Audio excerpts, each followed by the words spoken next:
So how many from last week are still with us in the zoo?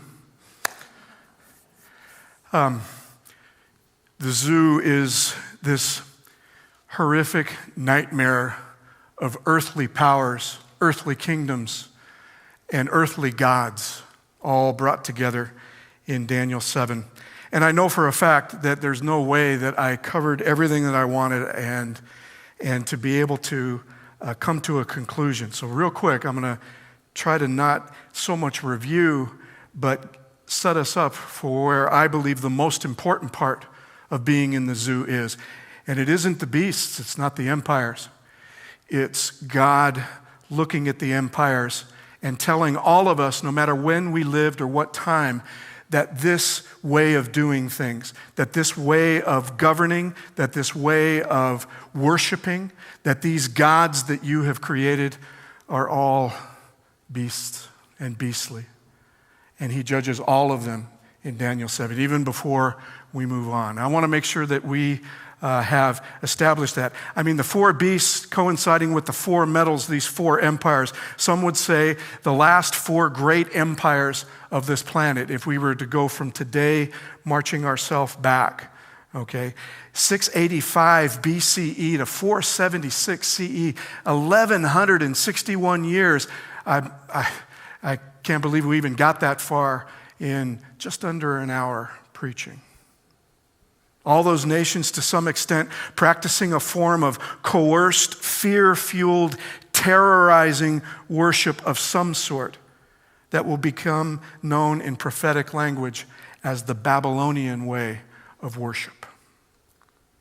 Babylon rules in the way that she worships. Babylon rules because worship is forced and coerced and is exactly the opposite of the church of the Lamb that was slain, that only asks for us to respond to the love in which he's given us and to use our God-given free will to do that. Again, the difference between the little horn and the two beasts and the church of the Lamb that was slain is the way that God asks for your worship. Babylon takes it by threatening you. By threatening you with your salvation, by threatening you with your own life, by threatening you with some sort of punishment here and now. In fact, the church of the beast is about the here and now. So in these times, in these years that I just put up there, as quote-unquote pagan Rome, the pagan Roman Empire falls in 476 CE, the legs of iron coinciding with this terrible beast that has iron teeth that Daniel cannot identify, but becomes the peak of Babylon's worship, the peak of the power, the most powerful political entity on earth, plus the most powerful ecclesiastical or church authority on earth, that is the Christian church and the Roman Empire. And the feet of clay in the statue coincides with the 10 horns on the beast. And we know that 3 of those horns were cast out after 476. And a little horn came up in its place. And he, the little horn or the beast, the little horn establishes his rule that we know that we were told by speaking words against the Most High. In other words, all the words that he speaks is against the living God. And he takes out his anger and his frustration on the saints of the highest one. And he does it in making alterations in times and law. And yet this little horn, we're told, will rule over all the saints of the true church for a time, 2 times, and half a time. They'll be given into his power for a time, 2 times, and half a time. I pointed out that it's 1 time or 1 year, 360 days or 360 years, if you will. 2 times or years, 720 days, and a half a time, 180 days, all total 1,260 years.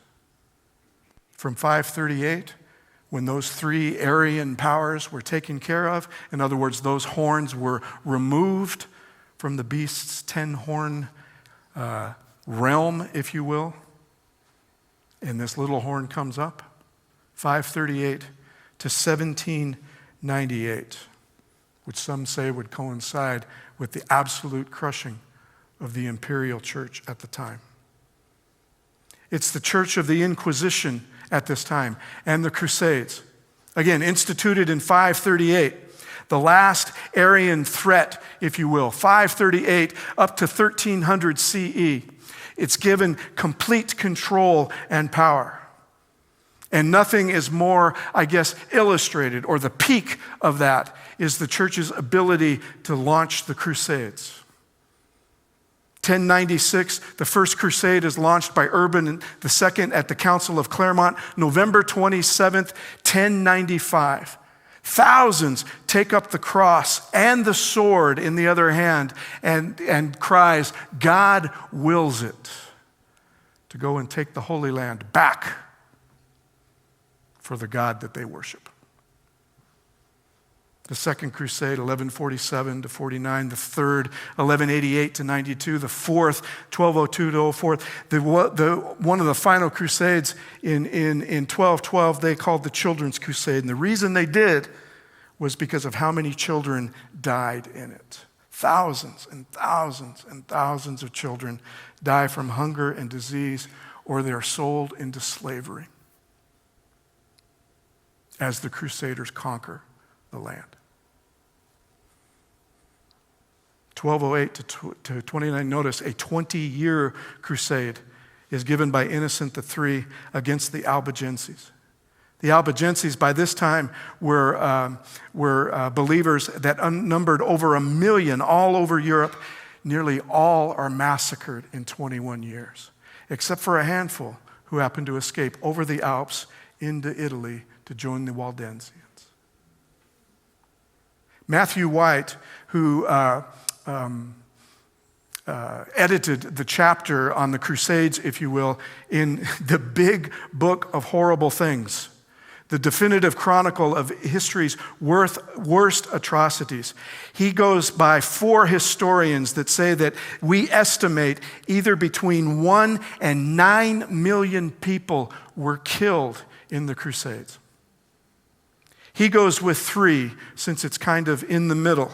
But he also quotes historian John Robertson and A Short History of Christianity in 1902 that says it's a reasonable calculation that in the 2 centuries from the First Crusade to the fall of Acre in 1291, there had perished in the attempts to recover and hold the Holy Land 9 millions of human beings, at least half of them Christians. In other words, the true worshipers of God were victims of the ones who were worshiping the Church of the Little Horn and the Church of the Beast. The other half were about a quarter Muslims and a quarter Jews. Once they got there, it didn't matter what they were if they didn't believe that they were their kind of Christian. So I alluded to last week, though, that this reign doesn't end in 1300. It goes all the way to when? 1798, it goes all the way, which includes the year 1517. What's magical, y'all, about the year 1517? It's universally recognized as the year that the Reformation officially began.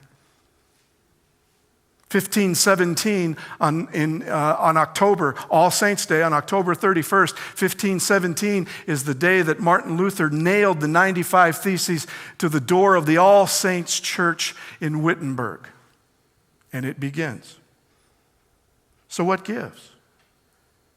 See, we as Adventists, we've always looked at the little horn as a papal power. I used to teach that the little horn was the papacy. I may not have taught that it was actually every Roman Catholic believer or that the little horn has anything to do with the modern Roman Catholic Church, but I used to teach that it was the papacy. Well, how could it be the papacy if the last 300 years that the little horn rules, it also includes every Protestant on earth?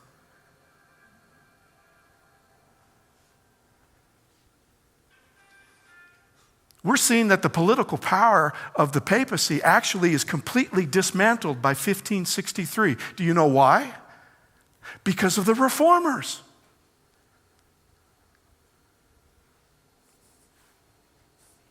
The next religious power to have the opportunity not to become part of the little horn are the reformers. And do they pass the test? No. Nearly all.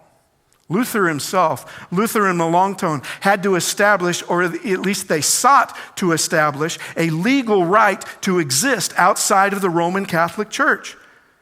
How many here have heard of the Augsburg Confession?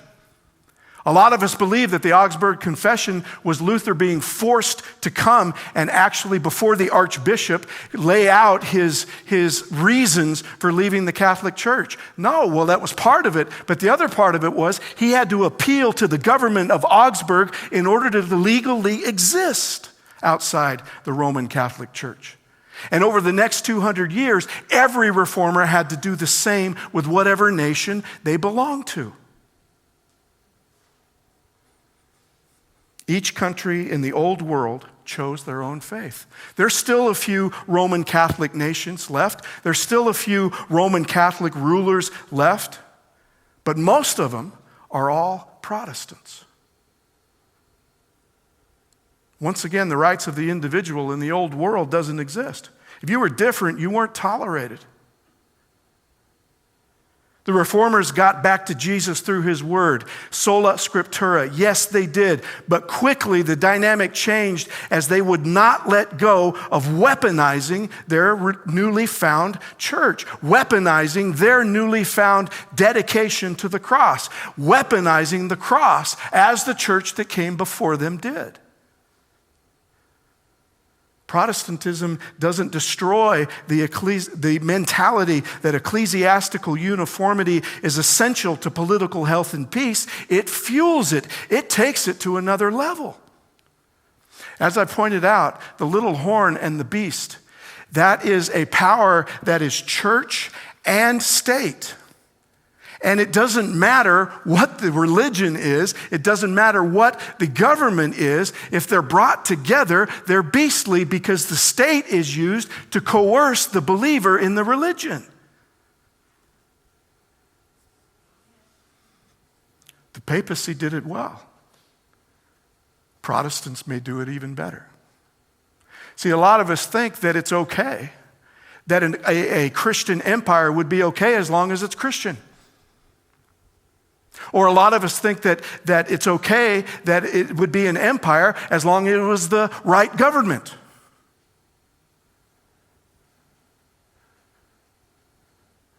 And we know that he's going to rule all the way to 1798, by the way, well into the establishment of the United States of America.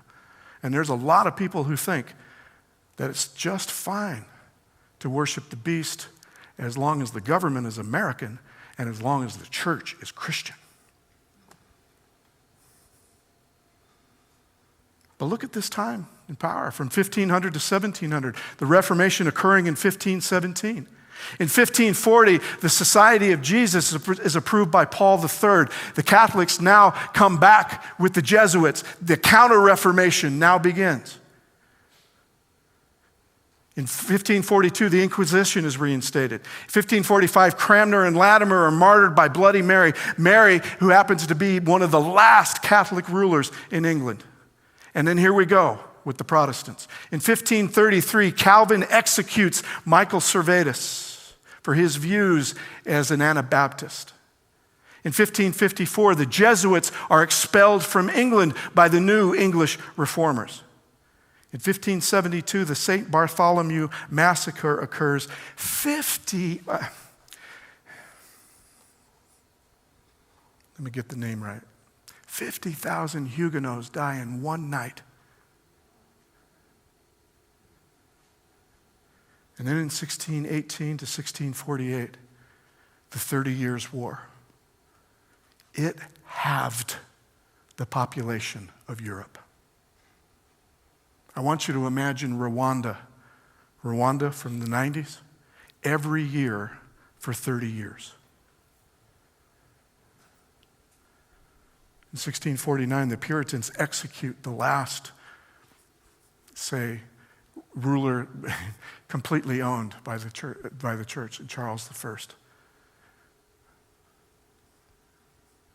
while hightailing it to the United States, claiming they're the ones persecuted, those Puritans, by the way.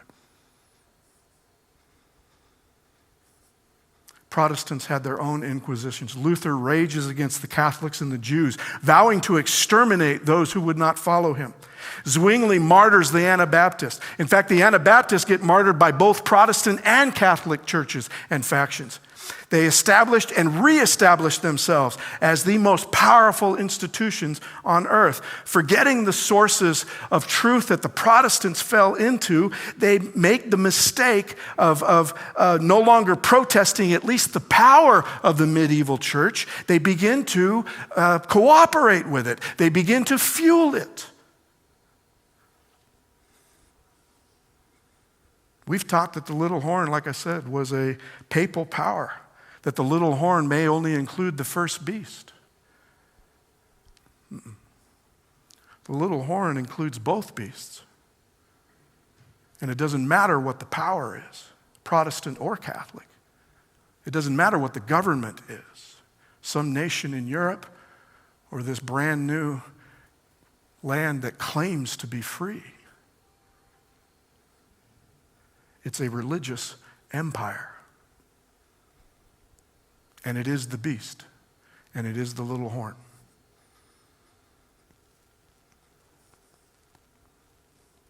So 1798. So we don't feel too good, because I swear there are other Adventists who say, well, Greg, but those are apostate Protestants, and they start to feel real good about this. No, we're not supposed to feel real good about this, because we haven't taken the two-horned beast that comes out from the land. But we'll get there, okay? Daniel 8 is going to take us there. By the time we get done with Daniel 9, nobody is off the hook here. The whole world wanders after the beast.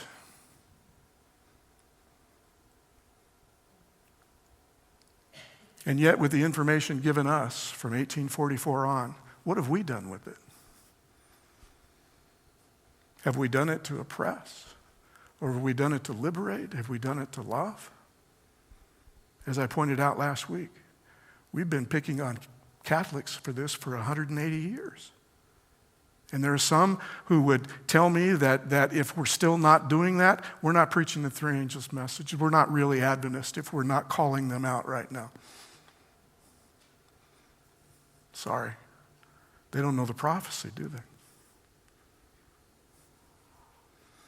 None of us have any right to boast, which is why that the most important thing about Daniel 7 happens next. After we're shown prophetically, after we're shown what's going to happen in the future, on the day that you eat of it, you shall surely die. After seeing that come to complete fruition, in other words, mankind shows its hand by 1798. Mankind gives the best that it has to offer. There is nothing better. And what did we come up with? An empire that will make people worship God. That's the best we have come up with. And when that happens, God says, you need to know something, because who knows how long you're going to be around after 1798. Hello? It's 2024.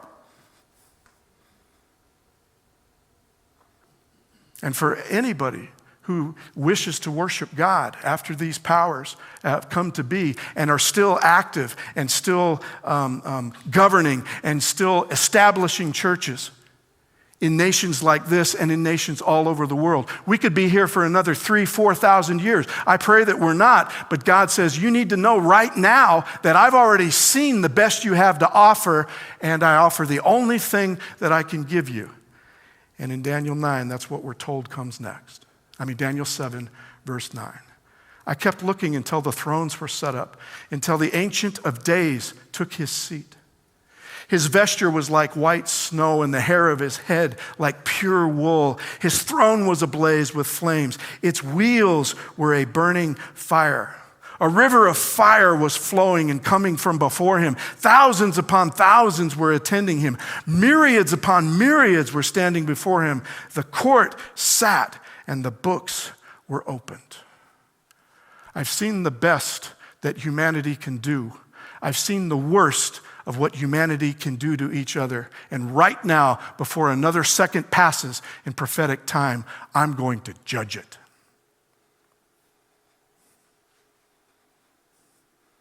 It's the only thing that God can offer is judgment. Right here, right now. And for us, it happened nearly 300 years ago. We're going to learn more about this judgment when we move on to Daniel 8. But for right now, he puts it right here because he's got a message for us before we even get to Daniel 8.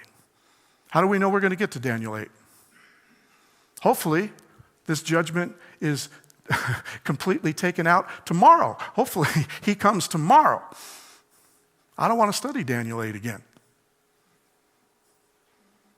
Wouldn't you rather walk up to Daniel in the kingdom and say, hey, man, what was with that chapter 8, bro? But judgment is put here. A judgment that is beyond human control. A judgment that has been placed completely in charge of this judge that we don't even know his name. Daniel only refers to him as the Ancient of Days. The judgment here undermines all preconceptions that we have about judgment. One is we don't have to await what we think the judgment is, or at least for it to be carried out in order to know it. We can have the judgment here and now in our present condition. He can judge the rulership of the beast, even though the beast is still operating. He can judge it right now. Remember, one of the things about the worship of Babylon is the worship of Babylon had to occur now, right now. Nebuchadnezzar threatens the Jewish princes with their lives right now. I'm going to use something that I can threaten you with now. But they're looking where? They're looking to the future. This judgment doesn't have anything to do with whether we have success or misfortune here, now, on this earth. You get what I'm saying? In other words, whatever is going on with us may or may not necessarily reflect God's judgment upon this worship. Because true worshipers, the worshipers of the Lamb that was slain, they look ahead. Nebuchadnezzar couldn't threaten Shadrach, Meshach, and Abednego with the here and now. Why? Because they weren't citizens of the here and now. They were citizens of the eternal kingdom already. They had already judged this present kingdom, and they had made their decision. If you think that success or misfortune here or now, shows us what the divine judgment is all about, then maybe we should go back to the Middle Ages when the accused were placed in boiling water or directly in fires. And if they survived, then they must have been innocent. But a martyr by mere definition doesn't what? Doesn't survive.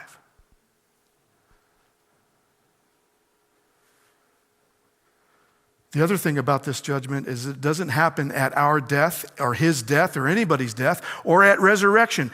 Daniel tells us that the judgment is a unique and universal event right now, taking place in the final moments of human history.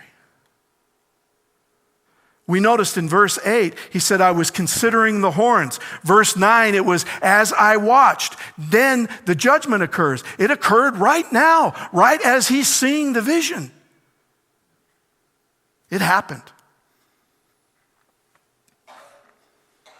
It takes place after the Babylon little horn beasts epitome of his power have had their way shown. Actually, no, the events haven't happened yet. The prophecy has happened. And God says, I don't need for the events to happen. I know what's going to happen. I'm going to judge it right now. And the only reason for doing that is to let Daniel know and anyone else who's living in that time that whatever happens, it's already been judged, which means that you and I come along in the 20th century and we can be assured that it was already judged, that he doesn't have to do it again. He doesn't even need the event to happen in order to judge it. He doesn't need to see the beast carry out its ultimate in worship or how many people he forces to be able to worship. It doesn't even need to happen in order for him to judge it. He can judge it right now in the middle of the prophecy. And he did. He looks at this little horn power. He looks at this beast. He says he'll speak against the Most High, wear down the saints of the Highest One. He'll intend to make alterations in times and in law. They'll be given into his time for a time, 2 times, and half a time. But the court will sit for judgment, and his dominion will be taken away, annihilated and destroyed forever. He judged it before it occurred, and he said, it will occur, but don't worry, I will take it away forever. That's pretty good news. Judgment occurs after the 1260-year prophecy. It happens. It occurs. The holy ones are given into the little horn's power for the time, 2 times and half a time. But then the text is added, but the court shall sit. Chapter 7 is in the middle of the book. Judgment is at the center of chapter 7. The Bible associates Daniel with judgment. His name is God is my judge. It isn't about nations and beasts and empires.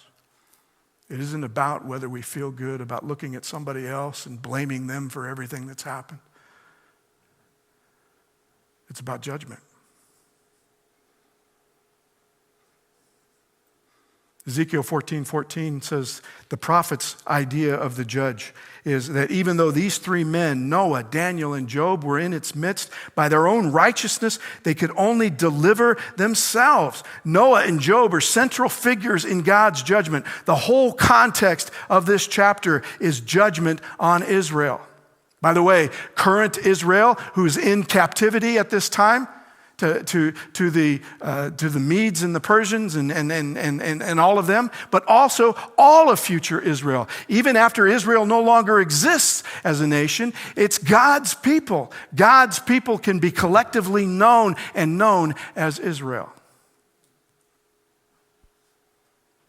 It's for us. The only passage of the New Testament, the only one referring specifically to Daniel, is Jesus in Matthew 24. In Matthew 24, he is the entire chapter, he is answering 2 questions that were given the disciples. And that is, when will the temple be destroyed? And when will the end of the world come and your second coming? The whole chapter is all about that.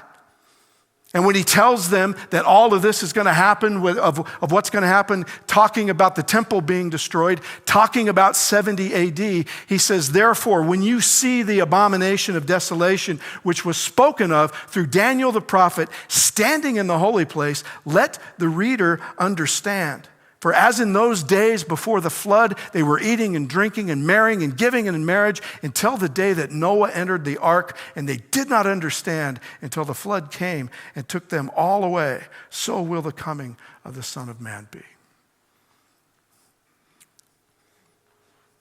Noah, in some way, was their judge. He gave them a decision to make, which is what judges do. And then judges decide after that what will happen. Judgment. See, the thing is that one of the things, when I asked you before, what did we do with the information that we had? What did we do with the knowledge of this particular judgment? This combined to what we know about it in chapter 8, what did we do with that? We slapped it with a term, investigative, which probably never ever should have been used. And we begin to use the investigative judgment as a blessing or as a what? As a curse. You better have your act together before your name comes up in the investigative judgment. So we did our own little coercing and fear-inducing, didn't we? We'll talk a little bit more about that when we get to chapter 8. Because chapter 8 will bring it all home for us. Chapter 8 will bring us all the way to 1844 and exactly what we did when we were given this blessing of knowing what we know.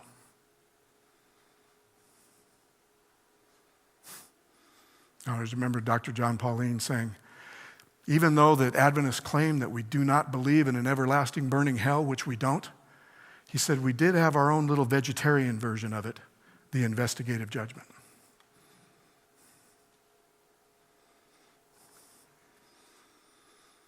So we make judgment fear, and actually judgment should be the opposite of fear for each and every one of us. How many here have ever feared God's judgment in their time, at any time in their lives? We all have, haven't we? Never should have been so. Judgment should have never been something, as with the cross, which, by the way, is God's ultimate judgment upon humanity. The cross never should have been able to be made a weapon. The judgment should have never been able to be made a weapon. The cross is the greatest blessing ever known upon mankind. Judgment should be the greatest blessing ever known to mankind. Anybody who's living to understand that God's judgment is here, that God's judgment is now, none of us should fear. Why, by the way? Because of the cross. Because of this judgment right here. Because of this Ancient of Days. See, the Bible sees the judgment completely differently. The Bible always looks at judgment from the viewpoint of the oppressed. Always looks at judgment from the victims. And when judgment gets around to casting judgment on people who are on the wrong side of the judgment, they are always the oppressors. It's the ones being oppressed that should see it as good news, because it's assured that they will never, ever be oppressed again. The judges were war heroes in a way. They're referred to as saviors. The Mashiach in the book of Judges are the judges themselves. Listen to the way that the author of Judges talks about them. In verse 9 of chapter 3, it says, when the sons of Israel cried to the Lord raised up a deliverer for the sons of Israel to deliver them. Othniel, the son of Kenaz, Caleb's younger brother, arose. Deliverers. Why? Why did Israel need deliverers at the time of the judges? Because they were being oppressed by the nations around them. And note, we probably could say they were being oppressed because it was their own fault, right? Worshiping other gods and everything else. Notice, God doesn't care why somebody's oppressed. He'll send somebody to deliver oppression. Many psalmists see God's judging as a savior and as an avenger, one who alleviates my oppression. Psalm 18:47, the God who executes vengeance for me, subdues people under me. He delivers me from my enemies. You shall lift me above those who rise up against me. You will rescue me from the violent man. Judgment in the Bible is always seen from the view of the oppressed, not the view of the oppressors. Well, the oppressors get their due. But even more so, it's the oppressed that receive every day the blessing of judgment. People who are oppressed, they don't see judgment ever as a threat. Nor should we when we know who our judge is. Daniel's depiction of the judgment here in Daniel 7 gives two dimensions. If you look at verse 22, it says, the Ancient of Days came, judgment was passed in favor of the saints of the highest one, and the time arrived when the saints took possession of the kingdom. Very first thing about the judgment, that one of two, is that it's in favor of who? It's in favor of the saints of the highest one. It's in favor of you and me.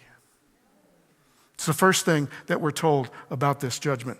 The next, in verse 26, it says, but the court will sit for judgment. His dominion will be taken away, annihilated, and destroyed forever. Hello, oppressors. Welcome to the judgment.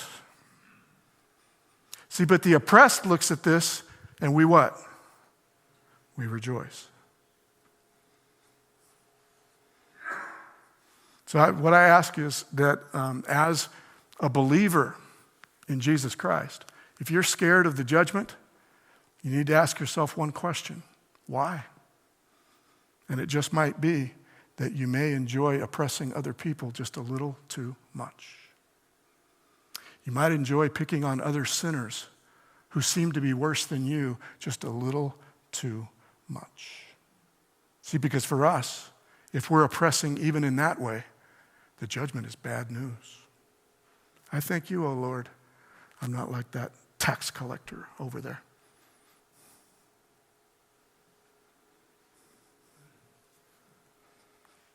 So he's for us, and he's against our what?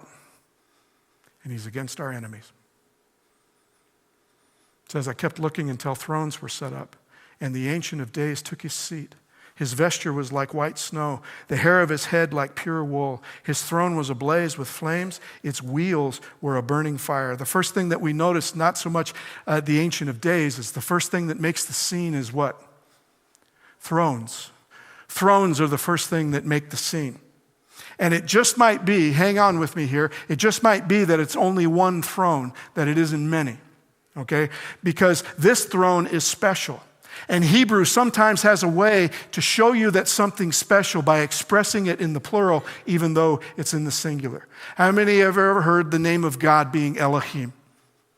Okay? Did you know that Elohim is in plural? Why? Because it refers to him. It's not just a God, it's the God. So Hebrew does it in the one way that it knows how, make it plural. Do we believe in many gods? No. We believe in that one God. And since he's special, he has a plural for a name.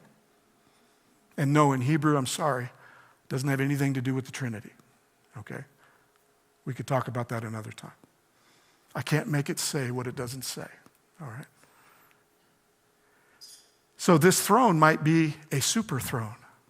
Rather than see many thrones, you may see one throne that's special. It's a super throne. That might be the best translation. Hebrew can do that with the plural, if you will.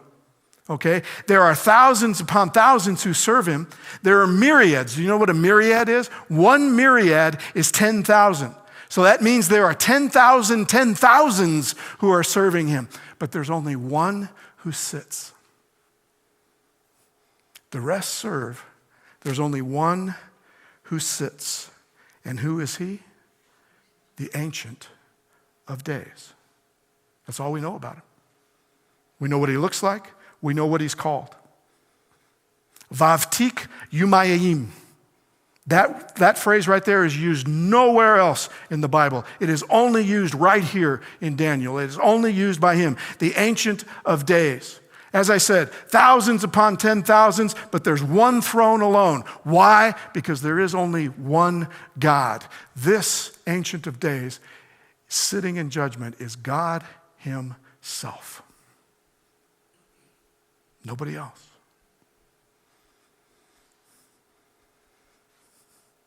His name indicates he was there at the beginning of time, and he will be there at the end of time. Psalm 139 says, David says, you were around before I was even born. In fact, you knew everything about me before I was born. In fact, you knew you were going to create me before you created me. And when my days end, you're still there. His age denotes his wisdom. He has no age. He is Ancient of Days. His clothing describes his character. He's dressed completely as what? His vesture is white as snow. This is a judge who can't be bribed. His verdict will be counted on as just. He has no part in the sin he's about to condemn. He only knows good from evil. Only he can condemn it. Immediately, God takes his seat. Books were opened. And when books are opened, it implies remembrance. It was all written in order to remember. Malachi speaks of a scroll of remembrance. This remembering relates to judgment and it relates to salvation. Do you really believe that the ark saved Noah in the flood and his family?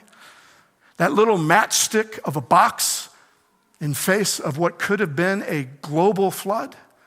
No, when it's done, Moses says, and God remembered Noah. In the midst of it all, he remembers them. In the midst of this judgment, seeing what humanity is capable of, seeing humanity truly cannibalizing themselves and believing that they are worshiping God by doing it, seeing them knee deep in everyone else's blood, even during all that, you can count on that God remembers us.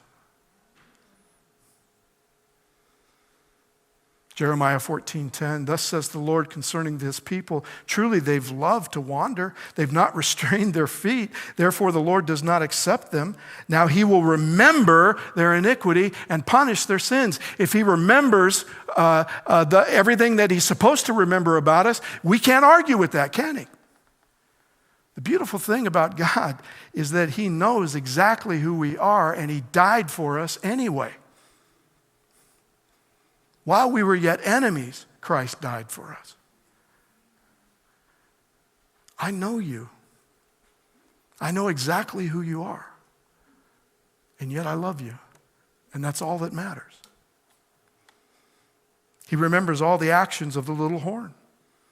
I kept looking because of the sound of the boastful words. This is Daniel saying.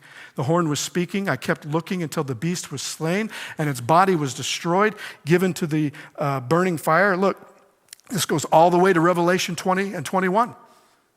Okay? As for the rest of the beasts, their dominion was taken away, but an extension of life was granted to them for an appointed period of time. If God remembers it all, then the judgment is good news, y'all. Him remembering I'm a sinner is good news. It means that he saves me in spite of my sin. He saves me honestly. He saves me simply because he's chosen to love me, not because of anything that I've done or haven't done. And then just ask me to believe that.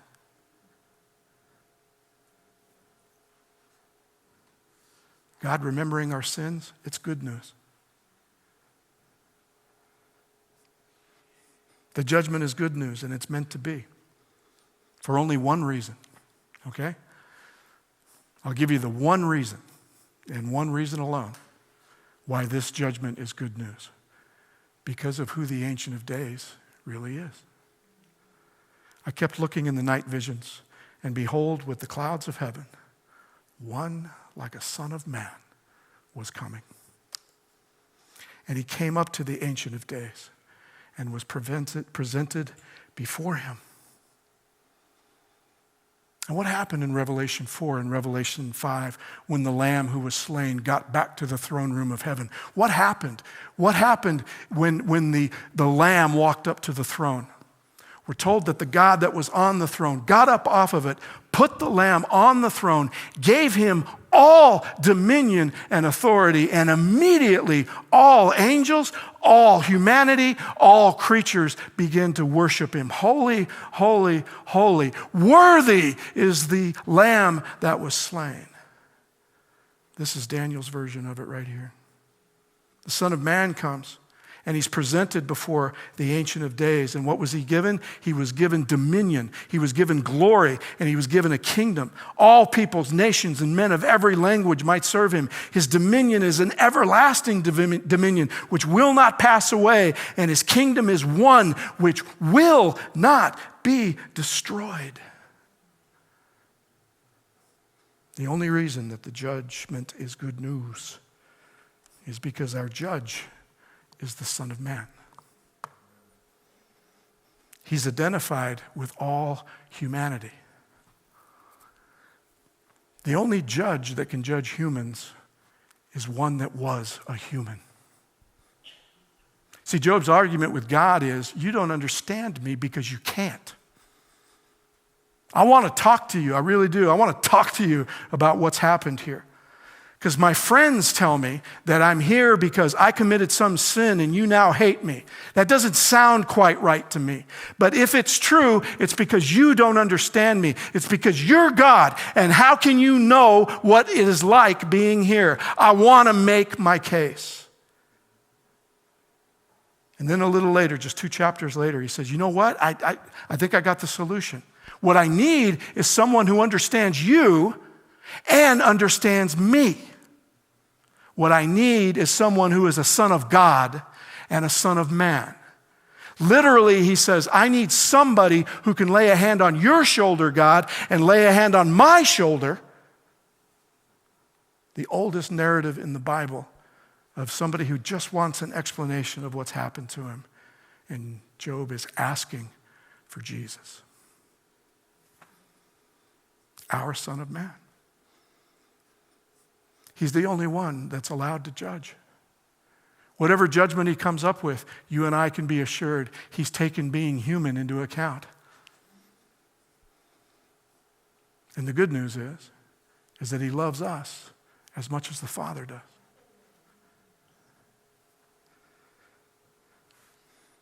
What's going on? Look at the verbs. Present, coming. Past, came, was presented. To him was given dominion, glory, kingship all over, inaugurated the kingdom.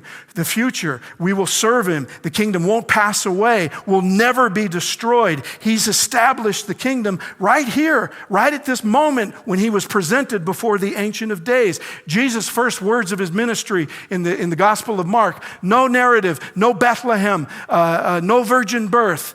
He shows up, Mark, fully flesh, a full grown-up adult, walks out of the wilderness after the temptation and says, repent, the time of the kingdom is at hand. I'm here. I'm the kingdom. We've been living in the last days ever since Jesus said those words. It's just that the kingdom will then get the stopwatch reset on it. The expiration date will be taken off. Time will be taken off this linear time, beginning and end that you and I put on it, and it will be made eternal again. So according to Daniel, somewhere between the inauguration of the kingdom and the establishment, there'll be a fall, a time of judgment. So this same Son of Man that appears at this judgment is the same Son of Man that reappears to take his children home, who he'd already judged as the ones who will never be oppressed again. The Son of Man has the last word over who will be judged and who will be saved. He's the link between the judgment and the kingdom. To pass from judgment to the kingdom, we have to go through him. Daniel's the first one to be able to spot him. I don't think Daniel has a clue who he is. He just says, one like a son of man. But Daniel gets a glimpse. And the amazing thing is that then for the next 2,000 years, 3,000 years, Daniel, not even knowing who he was, he says, just write down what I tell you, Daniel, because there are going to be children who are going to recognize him just simply from this prophecy. Because in a church in 2024, in the year 2024, there are going to be a bunch of people who are already nodding, because you may not have known who he was, but they will. And here we are. Master, remember me when you come into your kingdom.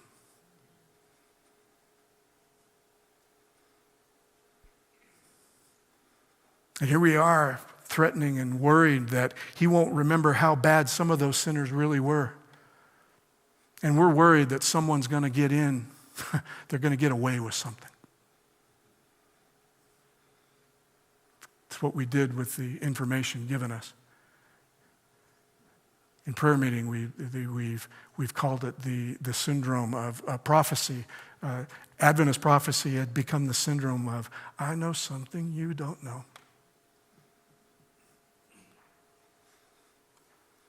The judgment's only good news because the Son of Man is our judge. Just remember, our Son of Man is our judge. He's our Messiah. He's our Savior. You want to talk about a fixed trial? We've got it wired. The judge, the jury, the executioner, it's all Jesus. And Jesus in our scripture reading promised that he would judge what? I didn't come to the world to judge. I came to save. And in doing so, he pronounced his judgment.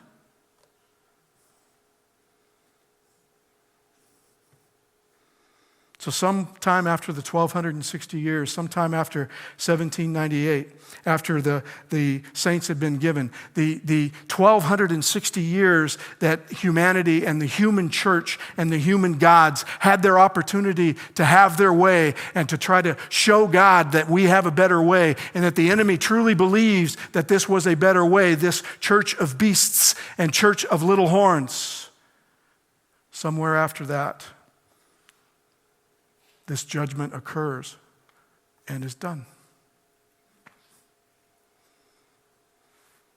What the judgment condemns is the immediate use of the little horn's power and how he elicits worship. That's why it doesn't occur until after 1798. Because everyone needs to know.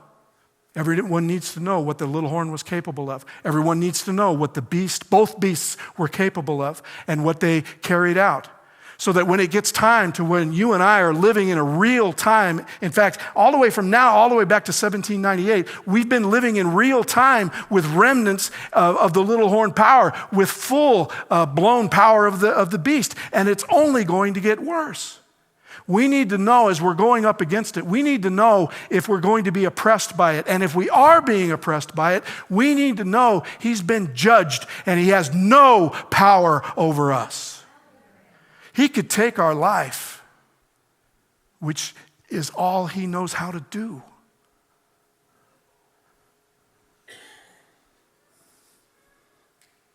And we can be assured that when he enters into the kingdom, we'll be remembered.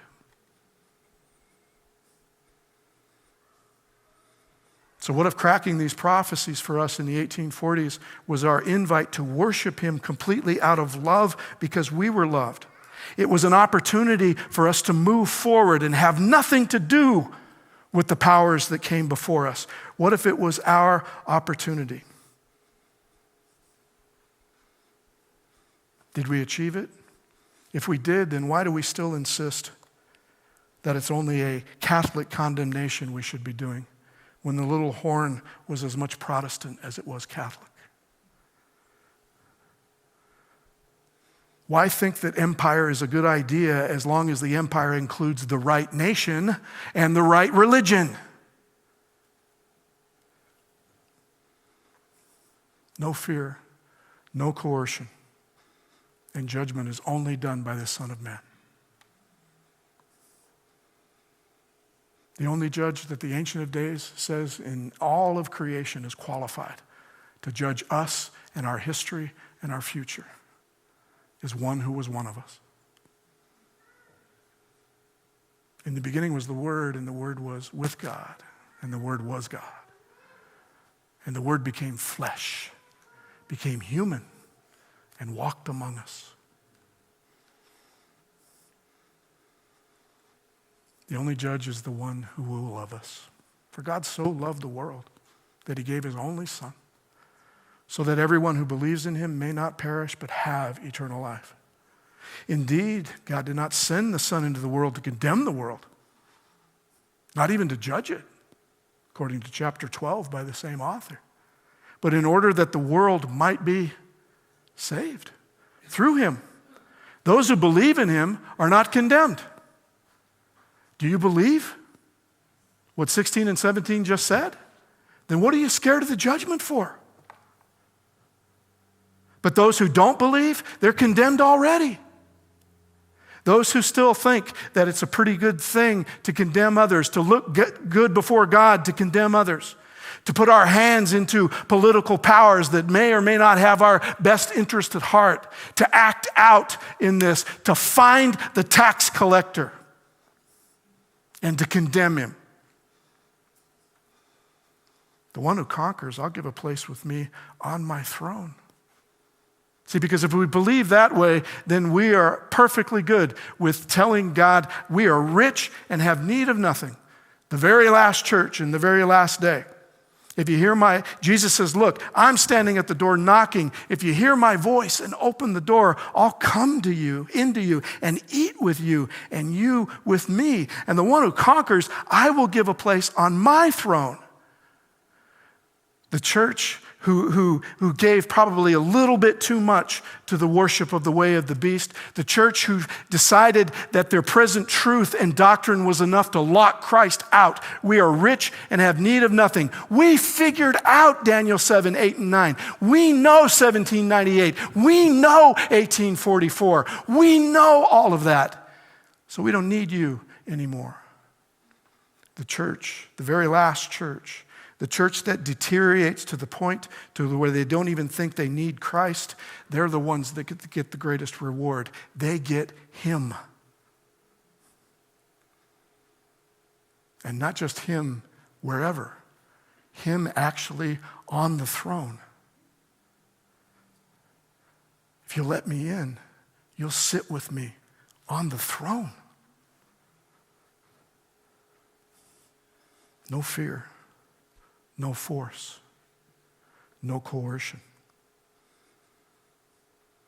Let anyone who has an ear listen to what the Spirit is saying to his church. We're still in the zoo. We just have to move to a different annex. We'll be reintroduced to 2 more beasts in the zoo. But we don't have to worry about the judgment anymore. The Ancient of Days put the Son of Man in that seat. And if you believe in him, what are you scared of? We're not condemned at all. Those who don't believe are condemned already. See, judgment hasn't even been carried out completely. And if you don't believe, you're condemned already.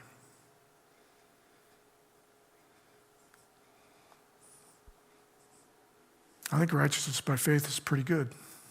You know why? Because it's the only righteousness there is. So, let's spend a little more time in the zoo. Thank you for the time that we spent. Happy Sabbath, everybody.